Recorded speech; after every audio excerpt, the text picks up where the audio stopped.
vu le switch au cours des 4 dernières années, où quand je me suis lancé, j'avais l'impression de faire un truc bizarre. La plupart des gens, je leur disais que lancer un business, ils trouvaient ça bizarre. Et aujourd'hui, t'as pas de side hustle, t'as pas de business, t'es bizarre, j'ai l'impression presque.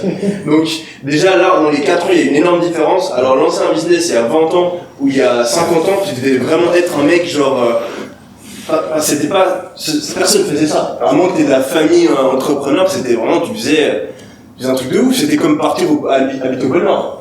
Ouais. C'était un mec un petit peu dérangé. Donc je pense que c'était des profils complètement différents. Je pense que t'as complètement raison là-dessus. Est-ce que... Et après aussi un autre truc. Vas-y, t'inquiète.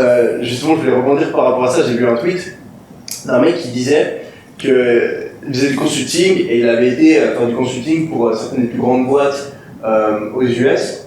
Et il disait qu'en fait, la plupart de ces business-là, c'est juste un mec qui a trouvé un truc qui fonctionnait, qui a semi-managé le truc. Et lui, il était tellement sur un gros product market fit, il y avait tellement peu de concurrence, et c'était des industries qui étaient en explosion, que tu manageais plus ou moins ton truc, et au final, ça s'est transformé dans des business qui valent aujourd'hui des dizaines de milliards, alors qu'aujourd'hui, si t'es pas un top of it sur tous les aspects de ton business, ça se passe pas.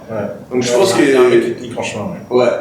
je pense que tu pouvais te permettre de faire beaucoup plus de conneries à l'époque. Ça, je suis entièrement. Mais t'avais besoin d'avoir des beaucoup plus grosses couilles pour te lancer. Ouais, il y a beaucoup moins d'effets de levier aussi. Est-ce que les mecs que vous avez